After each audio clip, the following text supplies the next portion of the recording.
Here we go. William Burr, how do I come to terms with being average? Well, let me tell you, sir, you're asking the right guy. Love everything you do. Come to see your show on August 23rd at the MGM. That's right. I'm going to be at the MGM in Foxwoods, Connecticut on August 23rd. Oh, and by the way, I have a super secret, very special show that I'm going to be doing at the end of August. All right? I'm teasing it right now with another comedian that is way beyond me or my abilities. And I've always wanted to work with them, and I reached out to them, and we're going to do a co-headlining show. Where, you ask? I'm not saying shit until tickets go on sale. When, you ask? I told you, towards the end of August. Why, Bill? Why are you doing this, you ask? Because I'm learning from other radio guys. You kind of put half the information out there. You get everybody at the edge of their seats, and then the fucking Blackhawks score 2 goals on you, and it's over. Sorry.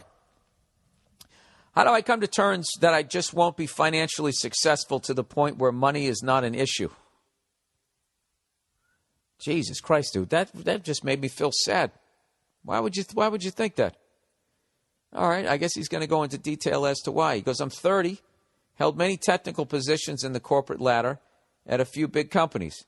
It is everything Office Space made it out to be, which has driven me to file patents or ideas and improvements, as well as start a few side businesses that didn't seem to really take flight. Well, there you go, sir. You know, you're basing your self-worth on other people employing you. All right? God knows I got enough shit on my podcast. eVoice, LegalZoom, Stance.com, all of that shit for you to run a fucking side business while you're holding down your job at this corporate nightmare that you don't want to be in. Believe in your talents. Dude, you think I just walked on stage and tried 3 fucking jokes and then it worked? I bombed for fucking years. For years and years and years. Like almost the first 11 years of my career, I swear to God, every time I went on stage, it was a crapshoot, whether it was going to go well or not. It was even longer than that. It's basically once you start selling tickets and people come out to your show that the bombing goes way down. And it also makes you softer as a comic because people are coming out to see you. They give you a giant ovation as you go out there. They're already on your side. It's a home game. All right? Before you sell tickets as a comedian, every night is a fucking away game, and it's a rivalry game, and they fucking hate you. All right? So I think you're a really talented guy. I think, you know what, a lot of smart people are slightly depressed, which is how this is reading. And, dude, you just got to force yourself to pick yourself up off the mat and throw yourself against the wall. All right? Not yourself. Sorry. Stupid idea. Don't throw yourself against the wall. Whatever idea you got. Just keep putting it out there. All right? And you patent all those fucking things and you get yourself a goddamn lawyer. So when these corporate cunts come sniffing around and they want to dangle some carrot in front of you, you make sure you get as much as that carrot as humanly fucking possible. All right? Is a donkey really that dumb that it just keeps walking towards that carrot? Is it looking at it like it's a mountain? Like, wow, it's just way off in the distance. You know, is the donkey sitting there praying to its God as it just keeps, thank you. What the fuck would their God be? Can't say Jesus, I'll piss them off.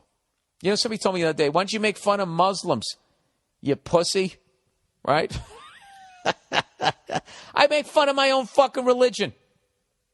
All right? I stay within my wheelhouse. I make fun of what the fuck I know. You heard me try to talk about Eastern Europe. I don't know shit about it. It embarrasses me.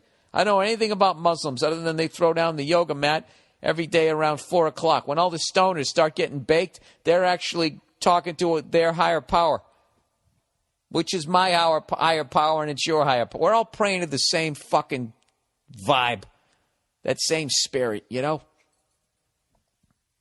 So fucking ridiculous, and everybody's got to do it their own way. No, you got to fucking tap your elbow twice before you did it, and you didn't do that, so now I'm going to saw your fucking head off. Yeah, and people still show up and give it money and put on a silly hat, right? Who's kidding who? Anytime I think I'm going to die, I always start praying, and I pray to the God that I was told, you know, I say a prayer. I say a prayer every time my plane takes off and right before it lands, every fucking time. I say a prayer that it doesn't fucking crash, you know? And when I think about it crashing, I know exactly what I would say to a higher power. I'm sorry. Right? And then it'll be like when I die and I go and get judged and he's like, sorry for what? And it's you know what? Yahweh, Lord, Buddha, whatever the hell you are, just straight across the board, sorry. So for yeah, all of it. The whole fucking kit and caboodle.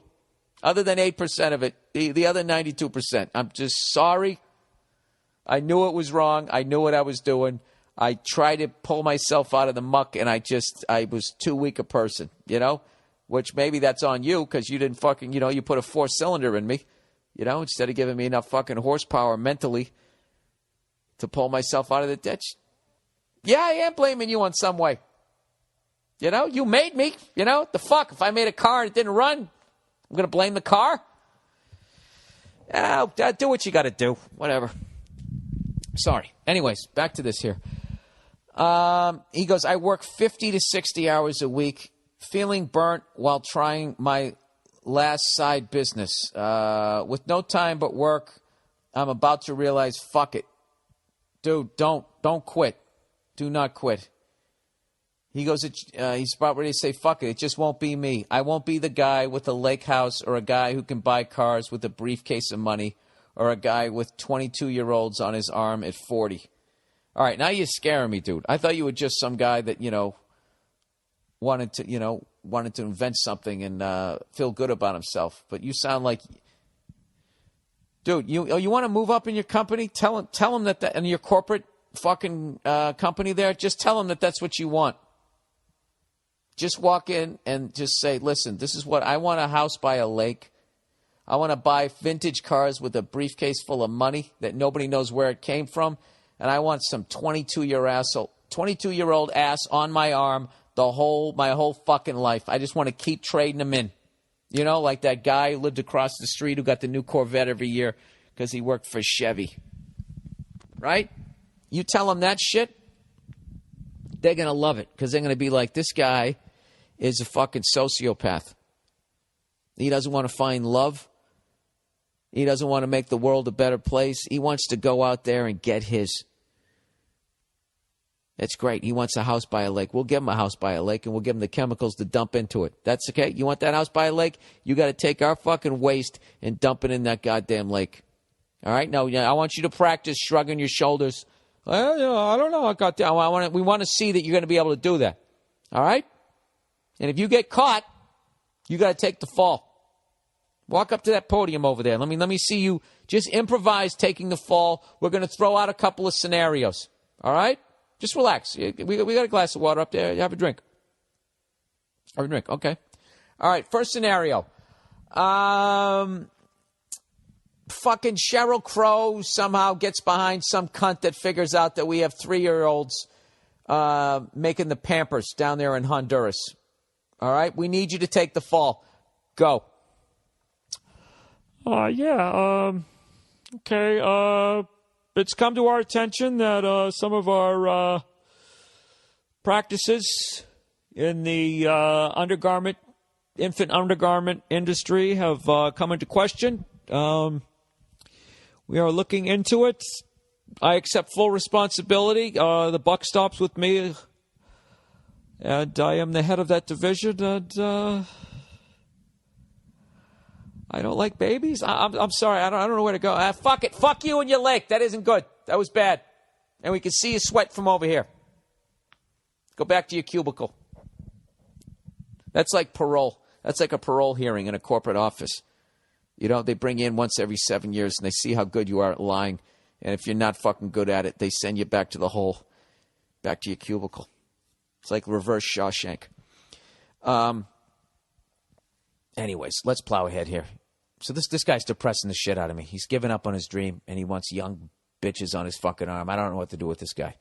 He goes, I'm starting to think I need to accept the corporate grind for the next 35 years, or the whole life is going to pass me by, spending all my free time trying to start something. Your thoughts?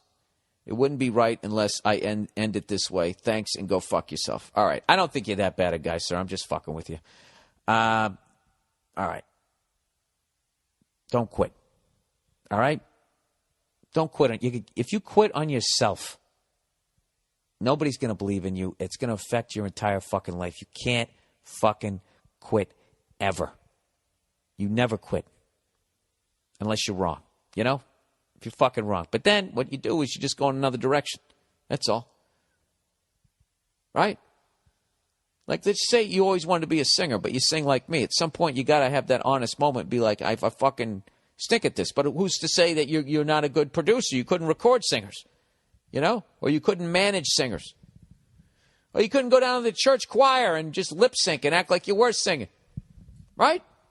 Or get a sex change, right? And turn yourself into some hot piece of ass and get to the top of the pop charts. There's always a way, sir. And I'm not saying to get a sex change. I'm not saying not to get one. All right? Just listen to me here. Just fucking don't fucking give up on that shit. You know what it is? That's your passion. Your passion is what you're doing when you're not working 50 to 60 hours a week. All right? And the reason why this is coming off so depressing is because your heart is in that, and this voice is getting louder every day saying you don't have what it takes and you need to quit. I've been there as a fucking comic. It's the fucking worst. It hits you right in the chest. All right? You got to push through that. All right? What I do is I come up with new jokes, and I go even harder the next show. So that's what you got to do. You got to come up with a new Floby, a new George Foreman grill, a new fucking iPad, whatever the hell you're working on. You got to go even harder. Right? And someday you'll have a podcast, and you'll repeat shit 9 times in a row, and you'll mispronounce stuff. Right? And you'll have a house by a lake. I don't have a house by a lake, but I had one come through my fucking roof 3 months ago. Sorry. All right. Sir, don't quit. That will crush me, knowing that you quit. There's your halftime speech. Do not ever fucking give up on yourself. All right? What I would do if I was in your fucking situation, I would quit the corporate job first. I would downsize my life. All right? You got to make the sacrifices. Downsize your fucking life. Take a job that pays less with less hours. Live with less. Do you need all those fucking T-shirts? Do you need all that shit? Do you need a laptop? Do you need an iPad too? Do you need a mini iPad? Do you need every new fucking cell phone? You don't. You don't. How many fucking glasses can you drink out of at once? 1, maybe 2 if you join in a frat. All right? You drink out of 1. The reality is, sir, you need 1 bowl, 1 plate, 1 fork, 1 knife, 1 spoon. You know, you could have all your shit. Yeah, you need a bed. You need a TV. You got to stay in touch, right? Because you got to see what's out there, what they're selling for $19.95. But other than that, what do you need? Nothing. You don't need shit. So downsize your fucking life. Have a fucking yard sale, sir. And with that money, you know, go buy whatever the fuck it is you need to buy to invent some shit so you can get out of there. All right? But by all means, do not accept this as your fate. It isn't. You're doing your open mics like I did. And you know what? A lot of people fucking quit. I don't know what they're doing. Okay? But are they doing stand-up in a parking lot in an air-conditioned tent in Rhode Island next month like I am? No, they are not. All right, you know what I'm saying, man. I hope that fucking pumps you up. Don't fucking quit. Or, that'll make me sad. You want to make me sad? You fucking cunt. I don't even know you, and you're making me sad. Stop it.